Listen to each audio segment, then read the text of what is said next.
বাইরেছে বাইরেছে বাইরেছে গেল গেল হ্যাঁ, বর্তমানে আমি চলে এলাম দত্তপাড়া বিবেকানন্দ বিদ্যাপীঠ প্রাথমিক বিদ্যালয়ে। তো এখানকার হেডমাস্টার মশাই একটি সাপ দেখতে পাই স্কুল চত্বরের ভেতরে, যেখানে ডাস্টবিন রয়েছে।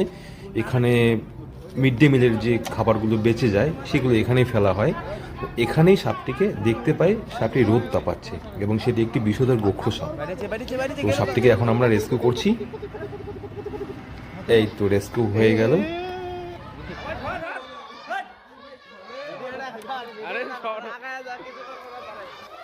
আর শীতকাল শেষ, গরমকাল চলে এলো, তাই সবাইকে বলবো আপনারা সবাই একটু সাবধানে সতর্কভাবে থাকবেন, কারণ এই সময় সাপের আনাগোনা একটু বেশি হয়।